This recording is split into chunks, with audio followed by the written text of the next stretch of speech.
ಸ್ವಯಂ ನಿವೃತ್ತಿಗೆ ಪತ್ರ ಮೂಲಕ ಭರಮನಿ ಬ್ಲಾಕ್ ಮೇಲ್ ತಂತ್ರ ಮಾಡ್ತಿದ್ದಾರಾ? ಬೆಳಗಾವಿಯ ಡಿಸಿಪಿ ಹುದ್ದೆಯ ಮೇಲೆ ಕಣ್ಣಿಟ್ಕೊಂಡು ಕೂತಿದಾರ ನಾರಾಯಣ ಭರಮನಿ? ಪ್ರಶ್ನಾರ್ಥಕ ಚಿಹ್ನೆ. ಬೆಳಗಾವಿ ಡಿಸಿಪಿ ಹುದ್ದೆಯ ಮೇಲೆ ಕಣ್ಣಿಟ್ಟಿರುವ ನಾರಾಯಣ ಭರಮನಿ ಸದ್ಯ ಧಾರವಾಡ ಎಎಸ್ಪಿ ಆಗಿ ನಾರಾಯಣ ಭರಮನಿ ಕಾರ್ಯನಿರ್ವಹಿಸ್ತಾ ಇದ್ರು. ಬಡ್ತಿ ನೀಡಿ ಬೆಳಗಾವಿ ನಗರ ಡಿಸಿಪಿ ಹುದ್ದೆ ಪಡೆದುಕೊಳ್ಳುವ ಸಲುವಾಗಿ ಒತ್ತಡ. ಸದ್ಯ ಬೆಳಗಾವಿ ಡಿಸಿಪಿ ಆಗಿರುವಂತಹ ರೋಹನ್ ಜಗದೀಶ್ ಆ ಹುದ್ದೆಯ ಮೇಲೆ ಕಣ್ಣಿಟ್ಟಿರುವಂತಹ ಧಾರವಾಡ ಎಸಿಪಿ ನಾರಾಯಣ ಭರಮನಿ. ಎಎಸ್ಪಿ ಭರಮನಿ ಅವರಿಗೆ ಇನ್ನು 4 ವರ್ಷದ ಪೊಲೀಸ್ ಸೇವೆ ಬಾಕಿ ಇದೆ.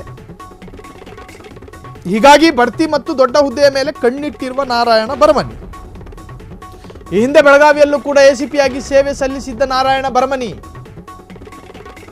ಜೂನ್ 12ನೇ ತಾರೀಕು ಸ್ವಯಂ ನಿವೃತ್ತಿ ಕೋರಿ ಗೃಹ ಇಲಾಖೆಯ ಹೆಚ್ಚುವರಿ ಮುಖ್ಯ ಕಾರ್ಯದರ್ಶಿಗೆ ಪತ್ರ ಬರೆದಿದ್ರು.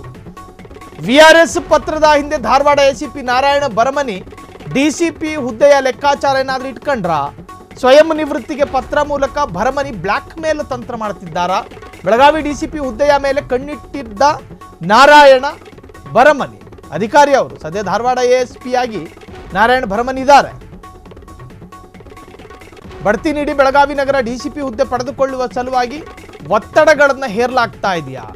ಸದ್ಯ ಬೆಳಗಾವಿ ಡಿಸಿಪಿ ಆಗಿರ್ತಕ್ಕಂತಹ ರೋಹನ್ ಜಗದೀಶ್ ರಾಜಕಾರಣಿಗಳಲ್ಲಿ ಸ್ವಾಭಾವಿಕವಾದಂತಹ ಕೆಲ ಹುದ್ದೆಗಳ ಮೇಲೆ ಆಸೆಗಳಿರ್ತಾವೆ. ಹಾಗೂ ಪೊಲೀಸ್ ಇಲಾಖೆಯಲ್ಲೂ ಕೂಡ ಒಂದು ಮನುಷ್ಯ ಸ್ವಾಭಾವಿಕವಾದಂಥ ಆಸೆಗಳು. ಸೊ ಆದರೆ ಆಸೆ ಕೆಲವೊಮ್ಮೆ ಈ ತರಹದ ತಂತ್ರಕ್ಕೂ ದೂಡುತ್ತಾ. ಸರ್ಕಾರದ ಕಾರ್ಯಕ್ರಮವೊಂದರಲ್ಲಿ ಸಿಎಂ ಸಿದ್ದರಾಮಯ್ಯನವರು ಕೈ ಎತ್ತೋದಕ್ಕೆ ಪ್ರಯತ್ನ ಪಟ್ಟರು ಅನ್ನೋ ಕಾರಣಕ್ಕೆ ಮನನೊಂದು ಖಿನ್ನತೆಗೆ ಒಳಗಾಗಿ ಅವಮಾನವನ್ನು ಅನುಭವಿಸಿ ಸಹಿಸಿಕೊಳ್ಳಲಾಗದೆ ನಾನು ನಿವೃತ್ತಿ ಪಡಿತಾ ಇದ್ದೀನಿ ಎನ್ನುವಂಥ ಒಂದು ಸಿಂಪತಿ ಕ್ರಿಯೇಟ್ ಮಾಡಿಕೊಳ್ಳೋದಕ್ಕೆ ಈ ಅಧಿಕಾರಿ ಈ ತರಹದೊಂದು ಪ್ರಯತ್ನ ಮಾಡ್ತಾ ಇದ್ದಾರೆ ಅಂತ ನಾವು ಹೇಳಕ್ಕೆ ಹೋಗೋಲ್ಲ. ಕಾರಣ ಆ ತರಹದ ಒಂದು ಪ್ರಶ್ನೆಗಳೆದ್ದಿದ್ದಾವೆ. ಕೈ ಎತ್ತಿ ತಿಂಗಳು ಕಳೆಯಿತು, ಮನುಷ್ಯ ಖಿನ್ನತೆಯಿಂದ ಹೊರಬರಬಹುದಾದ ಸಮಯ ಕಳೆದಿದೆ.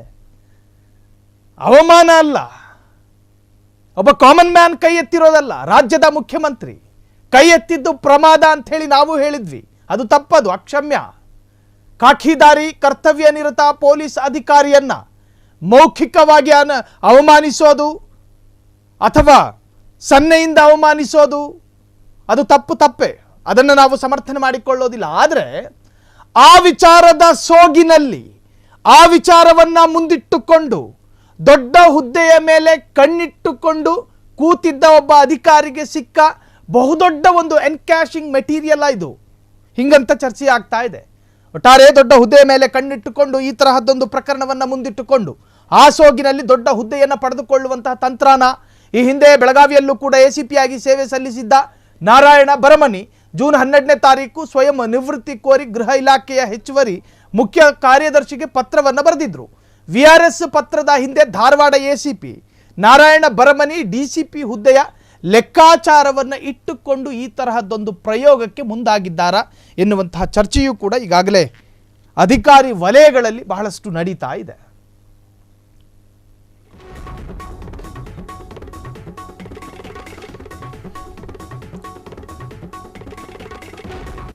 ಕ್ಷಣ ಕ್ಷಣದ ಸುದ್ದಿಗಳಿಗಾಗಿ ಫ್ರೀಡಂ ಟಿವಿ ಸಬ್ಸ್ಕ್ರೈಬ್ ಮಾಡಿ, ಲೈಕ್ ಮಾಡಿ ಹಾಗೂ ಫಾಲೋ ಮಾಡಿ.